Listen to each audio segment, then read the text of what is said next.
Great.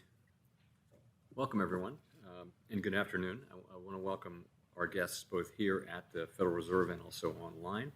Today, we will consider a proposal to revise the board's rule that implements the Dodd-Frank Act requirements to cap debit cards interchange fees. Consistent with the statute and the board's current rule, the proposal would apply only to debit card issuers with at least $10 billion in consolidated assets.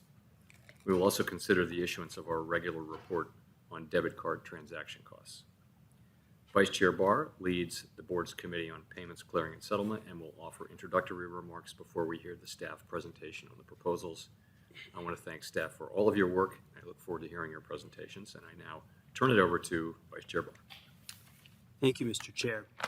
I would like to thank the staff for their hard work in developing this proposal to update the debit card interchange fee cap of Regulation II and for the related report. The proposal represents the culmination of extensive staff analysis and consultation with the board's Committee on Payments, Clearing, and Settlement. Debit cards continue to be the most popular method of making everyday purchases by a wide margin. Data collected by the Federal Reserve has shown significant and consistent growth in the use of debit cards over the last 2 decades, such that by 2021, debit cards accounted for over half of all non-cash payments performed by consumers and businesses in the United States. This growth and the popularity of debit cards more broadly speaks to the attractiveness of debit cards as a means of payment, with consumers and merchants viewing debit cards as a safe and convenient way to make payments using funds in bank accounts. Interchange fees are an important element of debit card transactions. These fees are paid by a merchant's bank to a consumer's bank for each debit card transaction.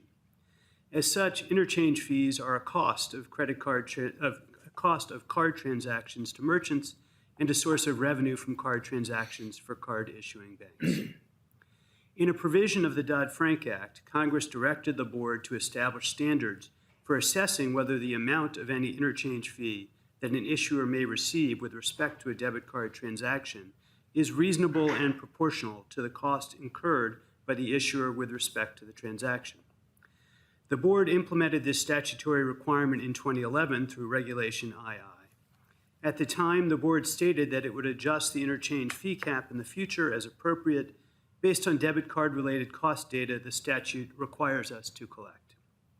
The proposal would amend the regulation applicable to the interchange fees that large banks can receive for debit card transactions and is intended to fulfill the statutory requirement that these fees be reasonable and proportional to costs. As staff will explain in more detail, key debit card-related costs incurred by large debit card issuers have changed significantly since the interchange fee cap was established. The proposed rule would update the interchange fee cap for the first time since it was adopted to reflect the changes in debit card-related costs so that the cap remains reasonable and proportional to these costs. The proposal also would establish a process for updating the interchange fee cap going forward on a transparent, predictable basis. Staff has developed the proposal in close consultation with the board's Committee on Payments, Clearing, and Settlement, and I believe that the proposal is ready for the board's consideration.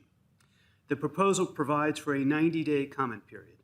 Public input is a critical part of our rulemaking process, and I look forward to reviewing the comments we will receive. I am pleased to turn things over to Chris Wozniak for the staff presentation. Thank you, Vice Chair. I will be discussing the 2 matters that the board is being asked to vote on today. I will first discuss the proposed revisions to Regulation II's interchange fee cap. My remarks on the proposed revisions will provide background on the statute and the current interchange fee cap, the reasons for revising the cap, and an overview of the proposed revisions.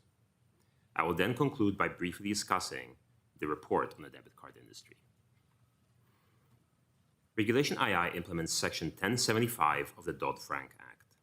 Among other things, this statute requires the board to establish standards for assessing whether the amount of any interchange fee received by a debit card issuer for a debit card transaction is reasonable and proportional to the cost incurred by the issuer with respect to the transaction. The statute also sets forth certain types of costs that the board must consider in establishing the standards, as well as certain types of costs that the board may not consider. Furthermore, the statute authorizes the board to allow for an adjustment to such interchange fee standards to account for fraud prevention costs incurred by an issuer, provided the issuer meets certain fraud-related standards established by the board. By statute, the interchange fee standards do not apply to certain government-administered debit cards, certain other prepaid cards, or debit card issuers that, together with affiliates, have assets less than $10 billion. I will refer to large debit card issuers to which the interchange fees standards generally apply, that is, those with consolidated assets of at least $10 billion, as covered issuers. The board fulfilled its statutory obligations in 2011 by establishing a cap, or in other words, an upper limit, on the amount of any interchange fee that a covered issuer can generally receive for a debit card transaction. In developing the cap, the board identified the allowable costs that it was required or permitted to consider under the statute. The board further conducted a voluntary survey of covered issuers to collect information on their debit card activities in 2009, including their transaction volumes and values. Based on the allowable costs identified by the board and the corresponding data collected from the survey, the board established an interchange fee cap consisting of three components. First, a base component. Second, an ad valorem component. And third, for eligible issuers, a fraud prevention adjustment. I will now provide additional details about each component of the interchange fee cap in current Regulation II. The first and largest component of the interchange fee cap, the base component, is based on transaction processing costs reported by covered issuers for 2009. The board set the value of the base component at 21 cents based on a notable inflection point in the distribution of transaction processing costs across covered issuers, as observed in the 2009 data. The second component of the interchange fee cap, the ad valorem component, is based on covered issuer fraud losses. In establishing this component, the board recognized that, unlike other allowable costs, issuer fraud losses vary with the size of the transaction. The board therefore adopted an ad valorem component of 5 basis points multiplied by the value of the transaction. The board selected 5 basis points based on median covered issuer fraud losses in the 2009 data. This ad valorem component contributes 2.5 cents to the interchange fee cap for the average $50 debit card transaction. The third and final component of the interchange fee cap, the fraud prevention adjustment, is based on costs covered issuers incur to prevent fraud. The board adopted a fraud prevention adjustment of 1 cent, which approximated the fraud prevention costs for the median covered issuer in the 2009 data. As instructed by the statute, the board also established a set of fraud prevention standards an issuer must meet to qualify for the adjustment. Taken together, these three components mean that the maximum interchange fee that a covered issuer may currently receive for a $50 debit card transaction subject to the cap is 24.5 cents. I will now turn to why staff recommend that the board propose revisions to the interchange fee cap. When the board established the interchange fee cap in 2011, it acknowledged that to fulfill its statutory obligations, the board may need to update the values of the interchange fee cap as the costs incurred by debit card issuers change over time. The board further noted that lower costs should result in a lower interchange fee cap as issuers become more efficient. Since the initial voluntary survey, covered issuers have reported data to the board on a mandatory basis every 2 years as required by the statute. These data show that the covered issuer costs that are relevant for each component of the interchange fee cap have changed significantly over time. First, related to the base component, the cost of processing the average transaction across covered issuers, which is a key metric for measuring the transaction processing costs on which the board based that component, has declined by nearly 50%, from 7.7 cents in 2009 to 3.9 cents in 2021. Second, related to the ad valorem component, the median covered issuer fraud losses on which the board based that component have declined from 5 basis points in 2009 to 4 basis points in 2021. Third, related to the fraud prevention adjustment, the median covered issuer fraud prevention costs on which the board based the adjustment have increased from approximately 1 cent in 2009 to 1.3 cents in 2021. In light of these significant changes in issuer costs, the current interchange fee cap may no longer be effective for assessing whether the amount of an interchange fee received by an issuer is reasonable and proportional to the cost incurred by the issuer as required by the statute. Therefore, staff recommend that the board request public comment on proposed revisions to Regulation II's interchange fee cap. I will now summarize staff's recommended proposed revisions. The proposed revisions would update all 3 components of the interchange fee cap based on the latest data reported to the board by covered issuers for 2021. The proposed revisions would also codify an approach for updating these components every 2 years going forward based on the latest data reported to the board by covered issuers in the future.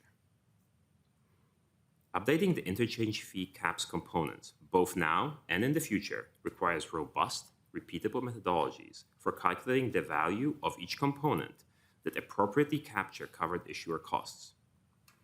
I will describe the methodology that the proposal presents for each component in turn, along with the implications for each component value. Beginning with the base component, the proposal would set the component using a new methodology that is informed by consistent patterns in the cumulative data that issuers have reported to the board since 2021. A new methodology is needed because the approach used by the board in 2011 to establish the current base component value has not proven to be robust over time. The new methodology would specifically determine the base component as the product of a fixed multiplier and the transaction processing cost of the average covered issuer transaction. Under this methodology, the base component would therefore be proportional to the cost of processing the average transaction across covered issuers. The new methodology for the base component further recognizes that covered issuers should fully recover their transaction processing costs for a significant majority of transactions, but that allowing the outlying highest cost issuers to fully recover such costs would not be reasonable. Therefore, the proposed revisions would target full cost recovery for 98.5% of transactions across covered issuers, corresponding to a fixed multiplier of 3.7. Due to consistent patterns in the data reported by covered issuers to the board since 2011, staff expects that, going forward, this methodology should achieve the target cost recovery of 98.5% of transactions over time. This new methodology for setting the base component would thus ensure that, to the extent practicable, the base component will be reasonable and proportional to the transaction processing covered issuer costs, consistent with the statute, reflecting the proposed multiplier of 3.7 and the transaction processing cost of the average transaction of 3.9 cents in the 2021 data. The proposed base component would be 14.4 cents, down from the current value of 21 cents. Turning to the other 2 components of the cap, the data reported by covered issuers to the board since Regulation II was adopted shows that the methodologies that the board used to determine these components in 2011 remain representative of the relevant covered issuer costs. Therefore, for the ad valorem component, the proposal would base the component on the median covered issuer fraud losses. When applied to the 2021 data, this methodology would yield a proposed value for the ad valorem component of 4 basis points multiplied by the value of the transaction, down from the current value of 5 basis points multiplied by the value of the transaction. Finally, for the fraud prevention adjustment, the proposal would base the component on the median covered issuer fraud prevention costs. When applied to the 2021 data, this methodology would yield a proposed value of the fraud prevention adjustment of 1.3 cents, up from the current value of 1 cent. Taken together, the proposed updates to the 3 components mean that the maximum interchange fee that the covered issuer may generally receive for a $50 debit card transaction would be 17.7 cents, down from the current value of 24.5 cents for the same transaction. Under the proposal, these updated interchange fee components would apply to a debit card transaction performed from the effective date of the final revisions to the regulation through June 30th, 2025. In addition to updating the interchange fee cap for the first time since it was established in 2011, the proposed revisions would codify in Regulation II an approach for updating the interchange fee cap every 2 years going forward. Under this approach, future interchange fee cap values would be calculated using the proposed methodologies applied to the latest data reported to the board by covered issuers. The board would then publish by March 31st of odd-numbered years, without notice and comment, updated interchange fee cap values computed based on the data reported by covered issuers the prior year. These updated values would go into effect on July 1st and would remain in effect for 2 years, at which time new interchange fee cap values would go into effect. By directly linking the interchange fee cap to data from the board's biannual survey of covered issuers, this approach should ensure going forward that, to the extent practicable, any interchange fee subject to the cap will remain reasonable and proportional to the cost incurred by the issuer with respect to the transaction. The Federal Register notice accompanying the proposed rule provides for a 90-day public comment period and request comment on all aspects of the proposal. Among other things, the proposal would request feedback on the cost recovery target of 98.5% of transactions across covered issuers for the base component, the approach for regularly updating the interchange fee cap, and the impact on various participants in the debit card market. Finally, as noted at the beginning of my remarks, staff is also requesting that the board approve publication of the latest edition of a routine report on the debit card industry. As required by the statute, the board has published this report on a biannual basis since 2011. The report presents summary information on debit card transaction volumes and values, interchange fees for debit card transactions, covered issuer transaction processing and fraud prevention costs, and fraud losses associated with debit card transactions. The proposed revisions to Regulation II incorporate information from this year's report, and we recommend that the board also approve publication of the report. My colleagues and I would be happy to answer any questions you may have. Thank you. So we're going to have 2 rounds here. One will be an opportunity for governors to ask questions, and then we'll have another round after that for governors to state their positions, and then we'll have a vote. So let's begin with potential questions, and I'll turn first to Vice Chair Jefferson. Thank you, Chair Powell, and thank you very much for that excellent presentation. My question is as follows. What would staff expect the effect of the revised cap as envisioned in the proposal to be on community banks and other small depository institutions? So I'll take that question. So thank you very much for that question, Vice Chair Jefferson.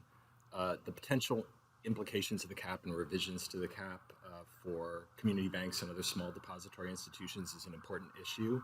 As Chris said in his remarks, the statute explicitly exempts depository institutions with less than $10 billion in consolidated assets from the interchange fee standards that the board is instructed to develop, and Regulation II correspondingly does not apply to those issuers. So the cap does not apply to issuers with less than $10 billion in consolidated assets, and any revisions to the cap also would not apply to those issuers.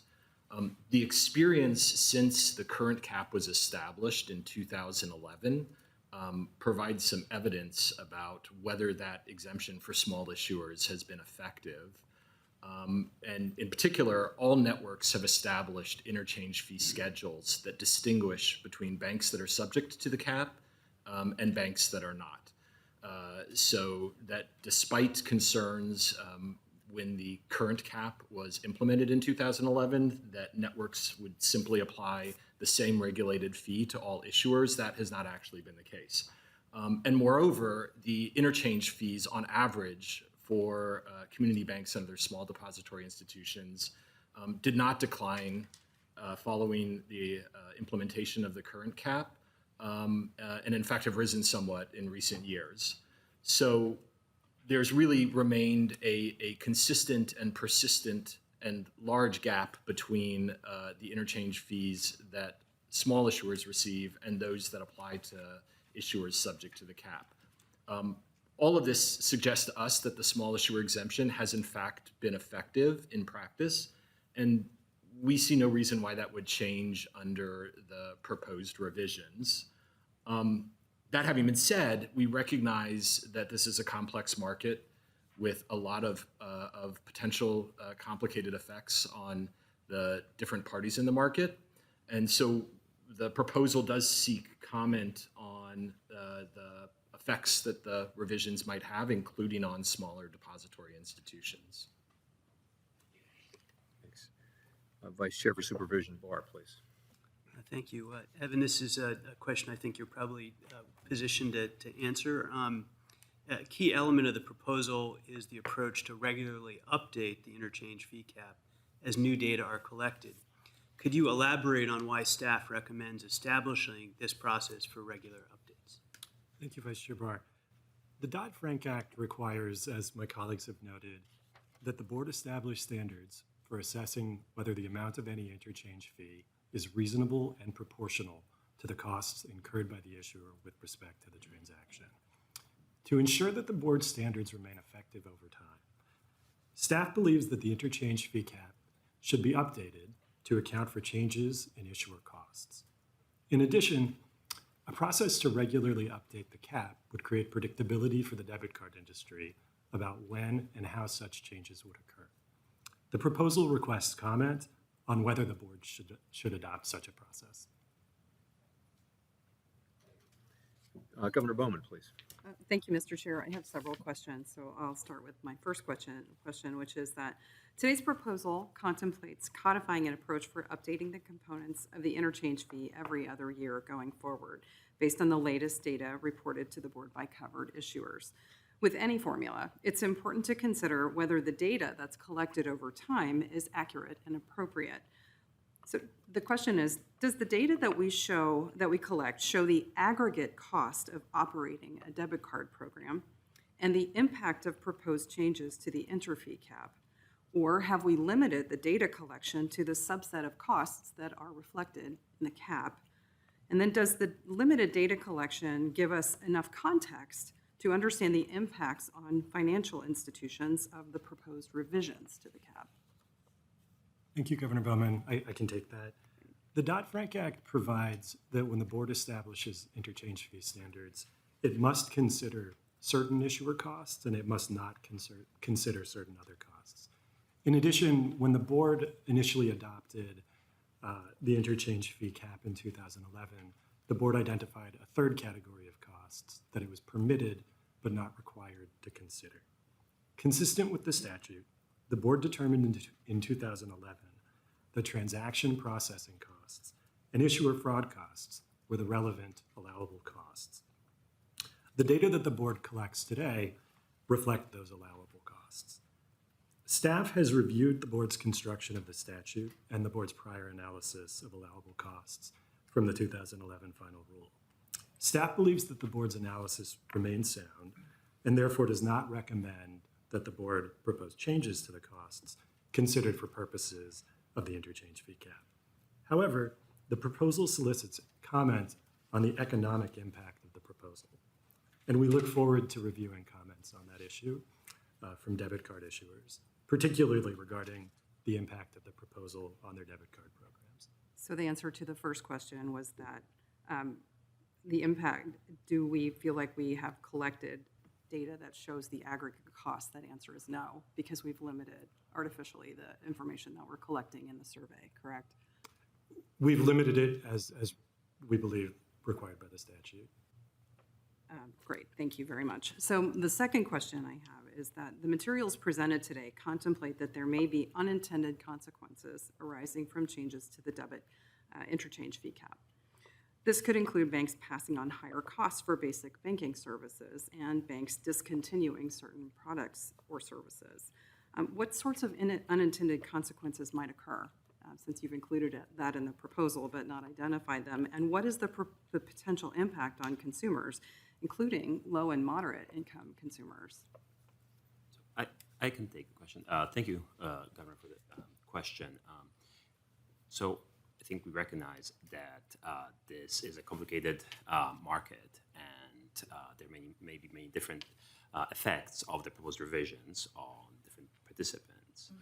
I think the data that we've collected since 2011 give us a good idea of what the effect of the proposed revisions would be on various participants in the market.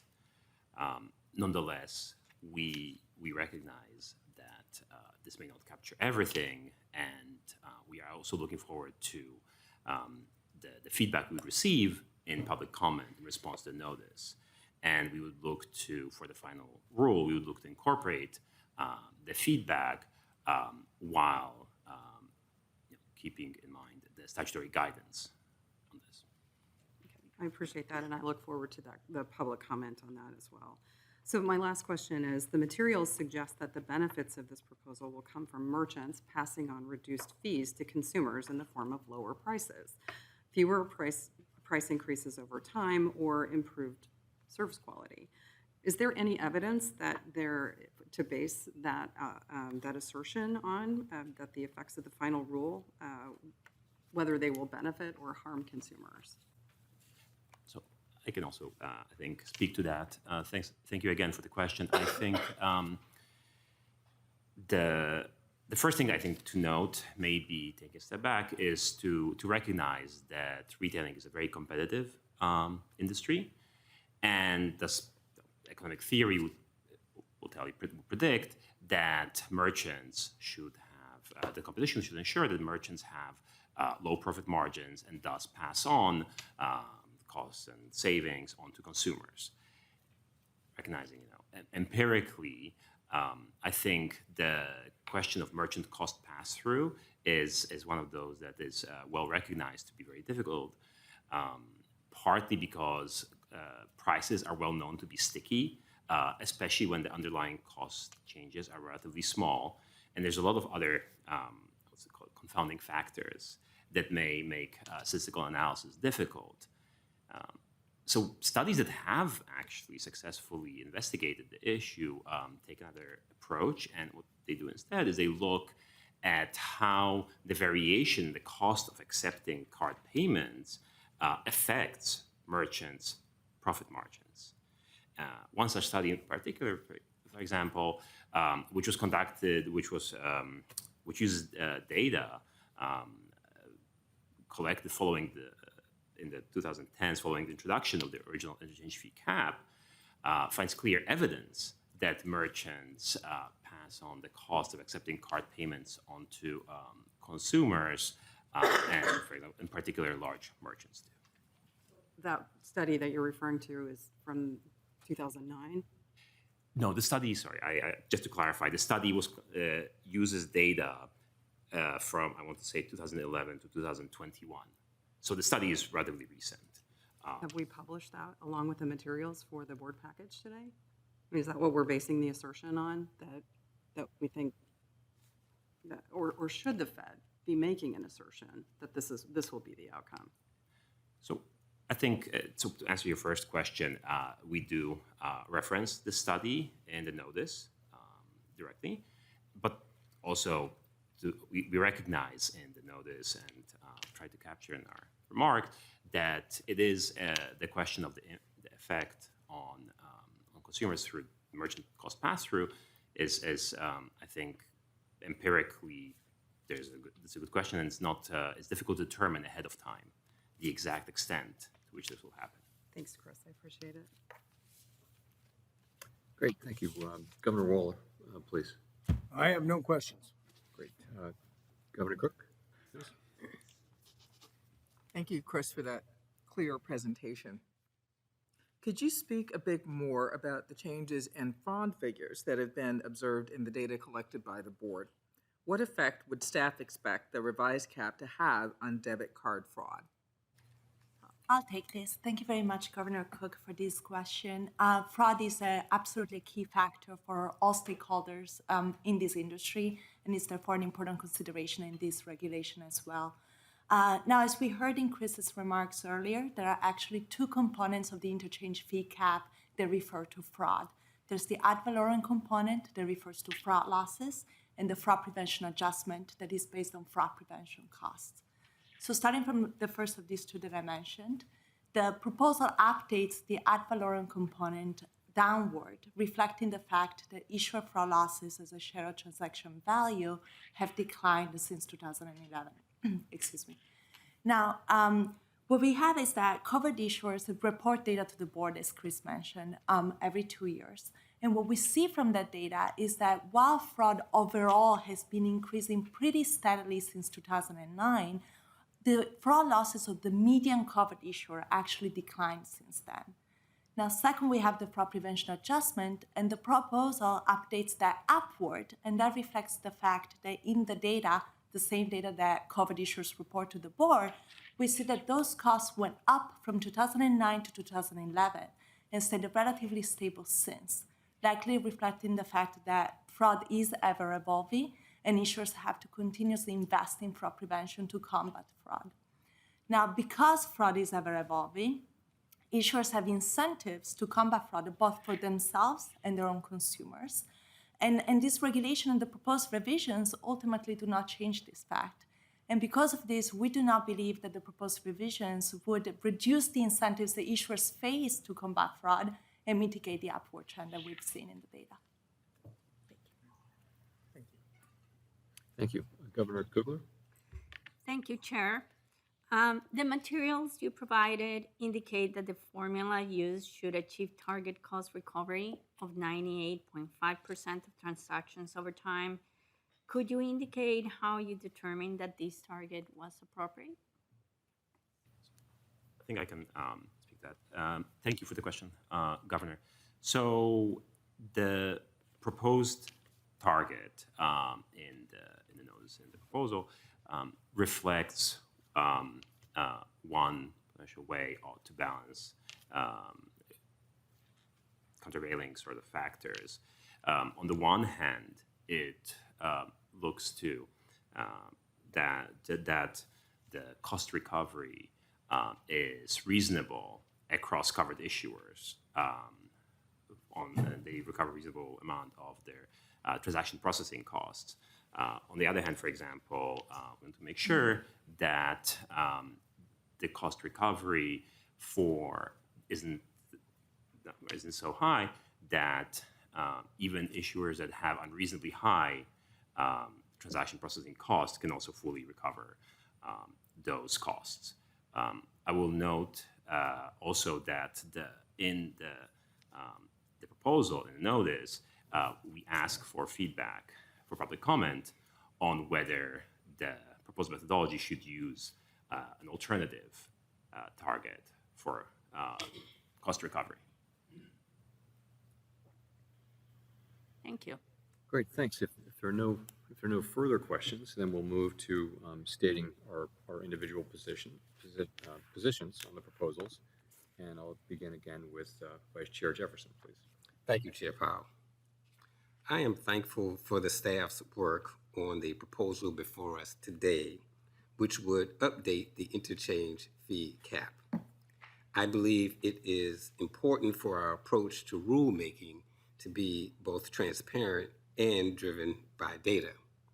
For that reason, I support the publication of the biannual data report, which presents the data on which the proposed adjustment to the interchange fee cap is based and which is being presented to the board along with the proposed rule.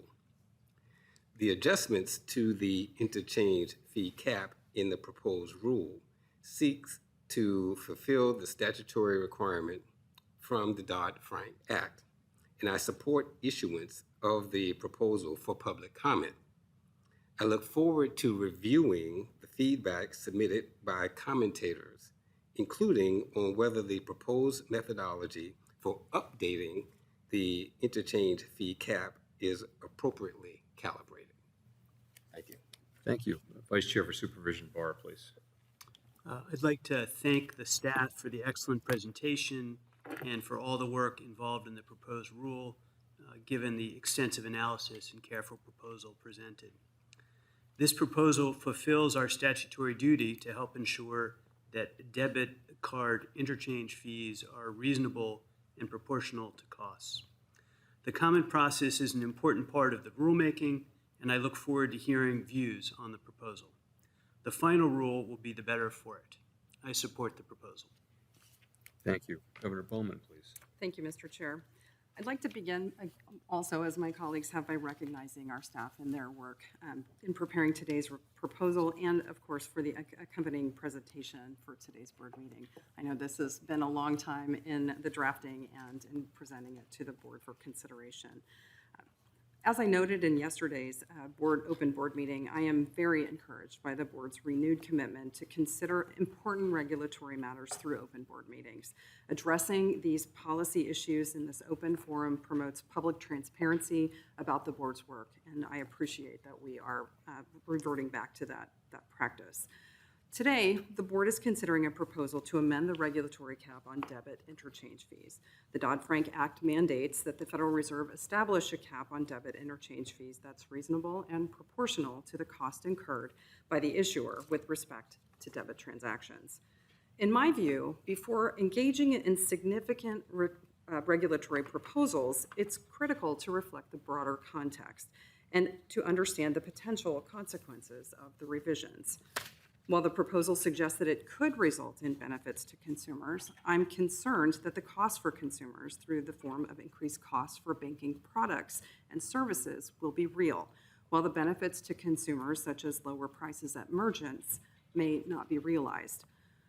The debit card payments ecosystem is vitally important, and it's a vital important part of the overall payment infrastructure in the United States. And as staff has noted, according to the Fed's most recent industry data collection, which is from 2021, at a very different economic time than we're facing today, debit cards remained the most popular form of non-cash payment.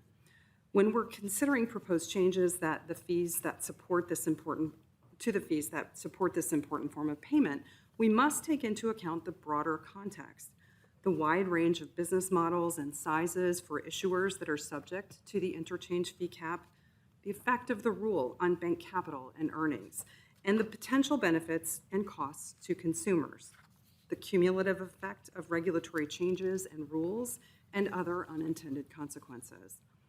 While today's rule acknowledges the varied size, business model, and product offerings of banks subject to the interchange fee cap, the fee cap aims to achieve rough justice by establishing a single cap that applies to all covered issuers. The fee cap is the product of a limited set of aggregated data reported by issuers. Both setting a single cap for all issuers and basing that cap on data reported by a wide range of issuers is regressive in several ways. Larger issuers, those with the highest transaction volumes, greater negotiating power, and the most efficiencies that come from scale, will continue to have significant competitive advantage under this rule. Even the lower interchange fee may allow them to continue profitably operating their debit card programs. In contrast, smaller issuers subject to the cap, those with smaller transactions volumes, less negotiating power, and fewer efficiencies in scale, may be at a significant competitive disadvantage. Because retail banking is such a core function for smaller issuers, this pricing dynamic may not ultimately force smaller issuers to abandon their debit card programs, but it is possible that banks will be forced to either pass costs through to customers or operate their debit card programs as a loss leader, which many banks do today. Under the proposed rule, nearly 1/3 of the bank issuers would not be able to recover even the narrow subset of costs that factor into the interchange fee cap, let alone those debit card program costs that are disregarded in our cap calculation. Because debit card programs are important to the functioning of the payment system, any increase in price or reduction in availability of debit cards could be harmful for bank customers, particularly low-income customers who may not qualify for credit products or other alternatives. The proposal also acknowledges that a lower interchange fee cap will result in ongoing, permanent an ongoing permanent decrease in gross revenue from interchange fees. This consequence will be felt at banks of all sizes. While the banking system remains strong and resilient, I'm concerned that the cumulative effect of regulatory changes, including the lower interchange fee cap, higher capital requirements, new debt funding requirements, increasing data collection requirements, and many others, could pose ongoing risks to the health of certain financial institutions and the overall banking system. While banks charging fees for services has been criticized by some regulators, in many instances, these fees support a bank's ability to offer low-cost or no-cost banking products or services to customers. It's difficult to predict the impact of this rule on bank product offerings, but one consequence may be that banks discontinue their lowest margin products, including products and options designed to increase financial inclusion and access for low and moderate income individuals and families. I sincerely hope that this is not the case, but it is a real and important risk. While the newly revised CRA rules create incentives for banks to offer responsive deposit products, other rules should not impede ongoing progress to improve broader financial product access and availability. Before finalizing any rule, it's incumbent upon policymakers to understand the intended and the unintended consequences of our revisions. This is particularly important when we're talking about vital payment tools like debit cards. Today's proposal also includes a formula that would periodically adjust the interchange fee cap based on data collected by the board over time. Once a formulaic approach is adopted, it will be hard to overcome inertia to revisit and reopen that approach, even if there are good reasons to do so.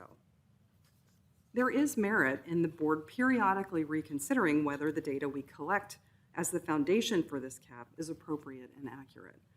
There is also merit in revisiting from time to time the policy decisions embedded in the formulaic approach to setting the interchange cap.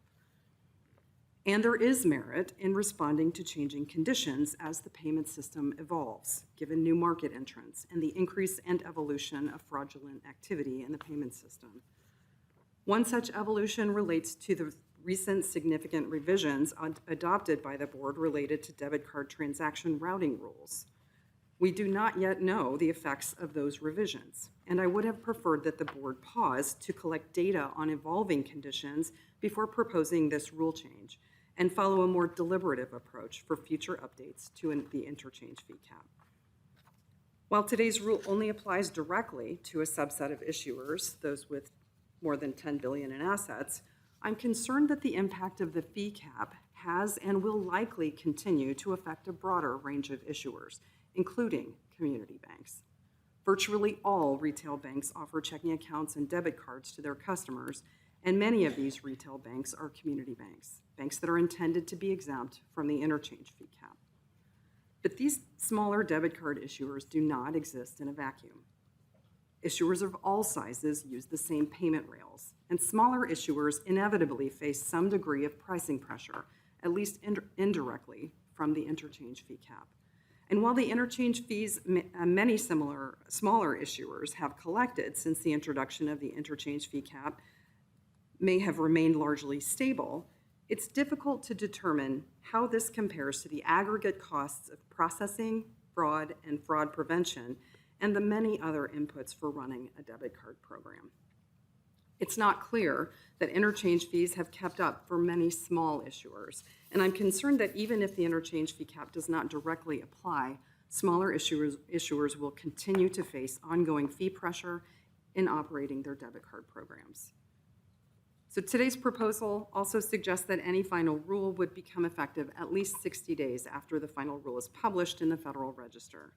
I look forward to public comment on whether such a brief transition period is reasonable for issuers to make any changes to systems, products, or terms and conditions that may be necessary to adjust to an amended debit card interchange fee cap.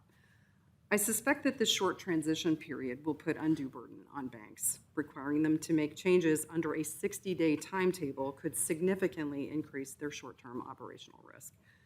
And while I look forward to reviewing feedback from the public on all of these issues and everything else included in the rule, or in the proposed rule. For the reasons I just noted, I cannot support the proposed revisions to Reg II's interchange fee cap and the plan for periodic updates. Thank you. Thank you. Governor Waller, please. Thank you, Chair Powell. I want to thank the staff, as others have done, for all their work on this. We have a responsibility to remain in compliance with Reg II, which requires interchange fees charged by card issuers to be proportional to the cost of the transaction incurred by the issuer. I know this proposal is going to affect a wide range of stakeholders. I'm looking forward to reading the comments. Thank you. Governor Cook, please. First, I would like to recognize and thank staff for their hard work on this rulemaking proposal. This proposal thoughtfully uses the most recent available data to fulfill one of the board's statutory responsibilities under the Dodd-Frank Wall Street Reform and Consumer Protection Act. I look forward to receiving and reviewing feedback on all aspects of this proposal and taking the feedback into account when considering any final rule. I believe our work is improved when we hear feedback from a broad range of sources and consider the most recent and robust data. I encourage all members of the public with a stake to offer their insights. I appreciate the time, consideration, and careful attention that has gone into this proposal, and I support its issuance. Thank you, Chair Powell. Thank you. Governor Kugler, please. Thank you, Chair. As several have noted, Congress has charged the board with the responsibility of assessing whether debit card interchange fees are reasonable and proportional to card issuers' costs. In light of the data collected by the board indicating that issuers' costs have changed in the 12 years since the board first issued its regulation, the board must re-examine whether its current rules appropriately implement instructions from Congress. In addition, the board must consider whether the rules strike the right balance for consumers, merchants, and issuers. For that reason, I support releasing this proposal for public comment. In particular, I support the proposed approach of setting out a predictable process to enable regular adjustments to the cap every 2 years. This would provide a method to ensure the continued alignment of issuers' costs and the interchange fee. I want to thank the staff for their efforts in assembling this great proposal, and I look forward to hearing from a wide range of stakeholders during the comment period. Thank you. I'll just say a couple of things. First, again, thanks for everyone's great work. I will support these proposals. I'll just point out, as others have, that we are fulfilling here a statutory responsibility that Congress has given us, and I think have done it as well as it can be done. I thank you for that. And the last thing I'll say is that I look forward to seeing, understanding, and thoughtfully reacting to the comments that we no doubt will receive. And with that, we will move to voting on the proposed rule. I need a motion to approve a notice of proposed rulemaking seeking comments on revisions to the interchange fee cap in the board's regulation II, and authorize staff to make any minor or non-substantive changes to prepare the documents for publication in the Federal Register. So moved. I need a second. Second. I will now ask for individual votes, beginning with Vice Chair Jefferson, Yes. Vice Chair Barr, Yes. Governor Bowman, No. Governor Waller, Yes. Governor Cook, Yes. Governor Kugler, Yes. and I vote yes. We will now proceed to vote on the biennial report. I need a motion to approve publication of the biennial report on 2021 interchange fee revenue, covered issuer costs, and covered issuer and merchant fraud losses related to debit card transactions, and authorize staff to make any minor or non-substantive changes to prepare the document for publication on the board's website. So moved. I need a second. Second. For votes, please, Vice Chair Jefferson, Yes. Vice Chair for Supervision Barr, Yes. Governor Bowman, No. Governor Waller, Yes. Governor Cook, Yes. Governor Kugler, Yes. and I vote yes as well. The motion has carried and the report is approved. Again, thanks to everyone for your hard work over so many years on this proposal and the report, and all of us look forward to receiving the comments, and we encourage all stakeholders to share their views with us during this comment period. Our meeting is now adjourned. Thank you very much.